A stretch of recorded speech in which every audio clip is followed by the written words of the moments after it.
بسم اللہ الرحمن الرحیم۔ السلام علیکم ناظرین۔ کئی دلچسپ ڈیولپمنٹس ہوئی ہیں، جن میں ایک تو یہ ہے کہ عمران خان نے حکومت تک اور اداروں تک یہ اطلاع پہنچائی ہے، حکومت سے زیادہ اداروں تک یہ ایک درخواست نہیں بھجوائی ہے کہ مجھے رہا کر دیا جائے۔ میں وعدہ کرتا ہوں کہ 2 سال تک چپ رہوں گا اور احتجاج بھی نہیں کروں گا، سوائے یہ کہ کالی پٹیاں ہمارے کارکن باندھیں گے، جلوس نہیں نکالیں گے، سڑکوں پر نہیں آئیں گے، کوئی احتجاج اس طرح کا ووکل احتجاج نہیں کریں گے۔ ایک تو یہ ہے۔ دوسرا ایک لطیفہ ہے کہ یعنی خبر ہے لیکن وہ لطیفہ نما ہے کہ جس کا عنوان ہے کہ ملزم ڈالو جج کالے، یعنی ملزم کو بھی اتنی جلدی نہیں ہے جتنی جج کو جلدی ہے۔ یہ کیا لطیفہ ہے؟ اور پھر سپریم کورٹ کے 6 رکنی بینچ میں یہ سماعت ہوئی ہے 6 ججوں کی طرف سے درخواست پر۔ اس میں عطر من اللہ صاحب نے کچھ ایسی باتیں کہیں کہ سننے والے مسکرا اٹھے، کسی نے سر چکا لیا ہوگا، کچھ دل میں شرمسار ہو رہا ہوگا کہ ایک سپریم کورٹ کا جج حلف اٹھا کر کیا باتیں کر رہا ہے۔ اور پھر ایک اہم واقعہ یہ ہوا ہے جس کو پوری اہمیت نہیں دی گئی کہ وہ ڈوڈا نے ایک کلہاڑا چلایا، اور سوال یہ ہے کہ یہ کلہاڑا ایک سر لے کر جائے گا یا 2 سر کاٹے گا۔ تو بات شروع کرنے سے پہلے کل والے ولاگ کے حوالے سے کہ رانا ثناء اللہ صاحب کو وفاقی حکومت نے مشیر برائے سیاسی امور مقرر کر دیا ہے۔ یہ گویا اسحاق ڈار کی نائب وزیر اعظم کے عہدے پر تقرری کے بعد دوسرا اقدام ہے، جس سے یہ ثابت ہو گیا نواز شریف نے وفاقی حکومت کو اون کر لیا ہے، وہ دوری کا تاثر ختم ہو گیا ہے، معاملات بہت بہتر ہو گئے ہیں حکومت کے لیے بھی اور نواز شریف کے لیے بھی اور اداروں کے لیے بھی، اور ساتھ ہی ظاہر ہے کہ ملک میں ایک استحکام کی فضا اب بن گئی ہے۔ اب چاہے ٹی وی اسکرینوں پر جتنا مرضی آپ شور مچاتے رہیں کہ ملک میں عدم استحکام ہے، استحکام کی صورتحال پیدا ہو رہی ہے۔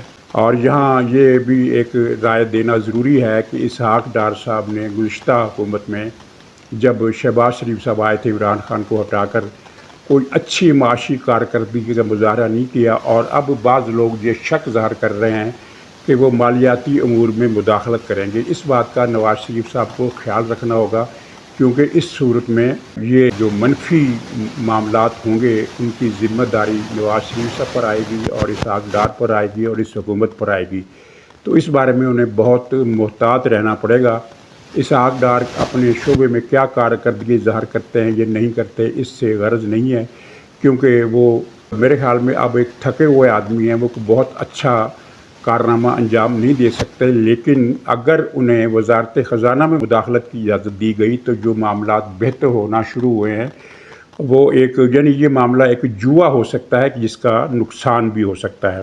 تو خیر یہ پیشکش کیا ہے ناظرین، جنگ جیو گروپ نے ایک خبر چلائی ہے، اور یہ خبر پہلے بھی چلتی رہی ہے کہ خالد نعیم لودھی صاحب جو ریٹائرڈ جنرل ہے وہ پھر سے سرگرم ہو گئے ہیں مصالحت کے لیے۔ یک طرفہ مصالحت ہے، یہ یک طرفہ سرگرمی ہے حکومت کی طرف سے اور فوج کی طرف سے۔ نو انٹرسٹ، نو رسپانس، نو معافی کا منظرنامہ۔ خود یہ خبر دینے والے انصار عباسی صاحب نے ایک دن پہلے لکھا تھا کہ عمران خان کی تمام مذاکراتی درخواستوں کے باوجود اداروں کی طرف سے انہیں نو لفٹ ہے۔ نہ صرف یہ ہے کہ نو لفٹ ہے بلکہ ان کے انصار عباسی صاحب کے الفاظ کے مطابق ادارے عمران خان کو ایک منفی طاقت سمجھتے ہیں، ایک منفی کردار سمجھتے ہیں۔ لیکن یہ جو نعیم لودھی صاحب نے جو نیا مصالحتی فارمولہ دیا ہے اس میں عمران خان کی طرف سے ظاہر نہیں بلکہ حقیقت ہے کہ یہ گارنٹی لے کر یہ مصالحتی فارمولہ اخبار میں چھپوایا گیا اور ٹی وی پر چلوایا گیا ہے۔ اس میں لکھا ہے کہ اگر مصالحت ہو جائے یعنی کہ عمران خان کی رہائی ہو جائے تو یہ حکومت 2 سال تک کام کرتی رہے گی، اور اس دوران یعنی جو لوگ احتجاج کر رہے ہیں الیکشن کے نتائج کے حوالے سے کہ ہمارا مینڈیٹ چوری ہو گیا ہے، وہ سڑکوں پر نہیں آئیں گے، مظاہرے نہیں کریں گے، جلسے جلوس نہیں نکالیں گے، کچھ بھی نہیں کریں گے۔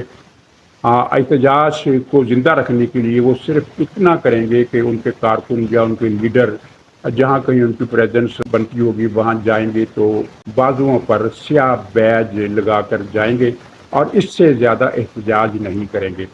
اب یہ عمران خان کی طرف سے ایک غیر مشروط قسم کا معافی نامہ ہے۔ غیر مشروط مطلب کہ اس نے کوئی شرط نہیں لگائی کہ الیکشن نئے کرائے جائیں یا تحقیقات کرائی جائیں، یا فلانا جو الزام ہم نے لگایا تھا کہ الیکشن کمیشنر نے یہ کردار ادا کیا، فوج نے مینڈیٹ چوری کیا، یہ سب ایشو ٹھپ، اور بس مجھے این آر او دے دیا جائے۔ اور یہ این آر او کی مدت جو ہے وہ 2 سال ہے۔ 2 سال کے بعد ظاہر ہے پھر عمران خان صاحب دیکھیں گے، یعنی وہ جس طرح خیال کر رہے ہیں کہ وہ رہا ہو جائیں گے، تو 2 سال کے بعد دیکھیں گے کہ حالات کس طرف جا رہے ہیں۔ اور اگر حالات اسی طرح چلتے رہے جس طرح اب چل رہے ہیں، یعنی معاشی بحالی کا، جہاں میں ایک بہت ضروری نقطہ آپ کو بیان کر دوں کہ اگر معاشی بحالی کا عمل آگے بڑھتا ہے، اور جو کہ آگے بڑھ رہا ہے، تو پھر کسی کو کسی سے مذاکرات کرنے کی کوئی ضرورت ہی نہیں ہے۔ بلکہ کل میں ولاگ سن رہا تھا عمر چیمہ صاحب کا، انہوں نے ایک بڑی اچھی مثال دی کہ جس سے بھوک نہ ہو اسے کھانے کی پیشکش کرنے کا کوئی فائدہ نہیں ہوتا۔ اور اس وقت اداروں کو، جو حکومت کو، کوئی بھوک نہیں ہے عمران خان سے مذاکرات کرنے کی، کوئی طلب ہی نہیں ہے۔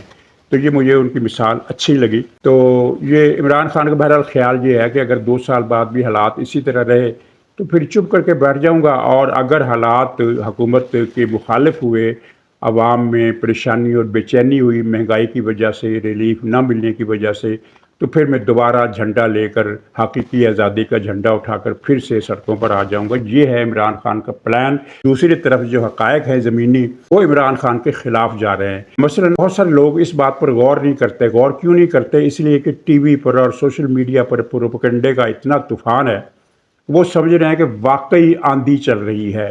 میں آپ کو ایک چھوٹی سی مثال دوں کہ اگر آپ کالا چشمہ لگا کر باہر نکلیں دھوپ میں، تو آپ کو لگے گا بادل چھائے ہوئے ہیں، اور آپ کی طبیعت میں بڑی وہ فرحت اور فریشنس آ جائے گی کہ باہر تو بادل چھائے ہوئے ہیں، بڑا موسم سہانا ہے، بشرطے کہ دھوپ بہت تیز نہ ہو۔ تو وہ کالا چشمہ آپ کو، یعنی زمینی حقائق آپ کے لیے بدل دے گا۔ جیسے ہی آپ کالا چشمہ اتاریں گے تو آپ ایک مرتبہ تھوڑا سا آپ کو شاک لگے گا کہ باہر تو بڑی تیز اور آنکھوں کو چندھیا دینے والی روشنی ہے۔ تو یہ ٹی وی پر ایک طوفان ہے، اور جس کی وجہ سے جو ایک ریکارڈ ہے 2 سال کا، اس پر لوگ توجہ نہیں دیتے۔ 2 سال کا ریکارڈ کیا ہے؟ وہ یہ ہے، عمران خان نے اب تک 50 مووز چلی ہیں، 50 پیش رفتے کی ہیں، 50 اقدامات کیے ہیں، اور ہر اقدام مکمل ناکامی اور ایک ڈیزاسٹر پر ختم ہوا ہے۔ اور کوئی دال گلنا تو بہت دور کی بات ہے، دال ملی ہی نہیں جسے گلانے کے لیے چولہے پر چڑھایا جا سکے۔ تو یہ تو یعنی بات ذہن سے نکال دے کہ نعیم لودھی صاحب، نعیم لودھی صاحب جو ہے ان کا معاملہ وہی ہے۔ کسی نے اپنے دوست لڑکے سے پوچھا کہ یار وہ تمہارا لو افیئر کا معاملہ کہاں تک پہنچا؟ تو اس نے کہا جناب 50% کامیابی ہو گئی ہے۔ اس نے کہا کیسے؟ تو اس نے کہا جناب میری طرف سے تو ہاں ہے، لڑکی کی طرف سے نہ ہے۔ تو یہاں بھی نعیم لودھی صاحب کا مشن 50% کامیاب ہو گیا ہے۔ اچھا، اسلام آباد ہائی کورٹ کے 6 ججوں نے جو ایک خط لکھا تھا سپریم کورٹ کے نام، اس پر سماعت ہوئی، اور اس میں جو کارروائی آپ نے ساری سن لی ہوگی، مجھے وہ ریمارکس دہرانے کی ضرورت نہیں ہے۔ اب بس یہ ہے کہ جسٹس قاضی فائز عیسیٰ نے آئینہ ضرور دکھایا ہے کہ ماضی میں جج خود مداخلت کرتے رہے یا کرواتے رہے، عدلیہ کس طرح ملزموں کو وہ کرتے رہے کہ ان پر جی آئی ٹی بناؤ، فلاں جج کو ہدایات دی کہ یہ فیصلہ جلد سناؤ۔ تو انہوں نے کہا کہ یہ ساری چیزیں، اور بہت ساری مثالیں دی۔ میں صرف جسٹس من اللہ پر بات کروں گا۔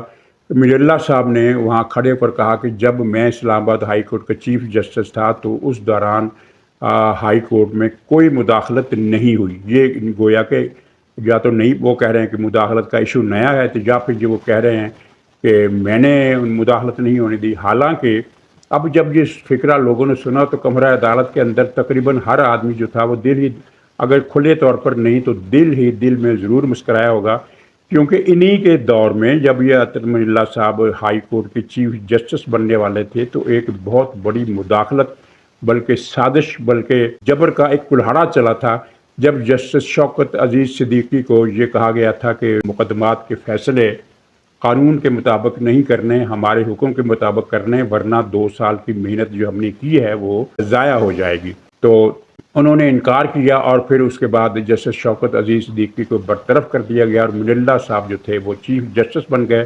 ہم یہ کہنا چاہیے کہ شوکت عزیز صدیقی کی، یعنی علامتی طور پر میں کہہ رہا ہوں کہ شوکت عزیز صدیقی کی لاش پر قدم رکھ کر یہ من اللہ صاحب چیف جسٹس بنے، اور جب ان کے خلاف یہ ایکشن ہوا، ریاست نے ان کی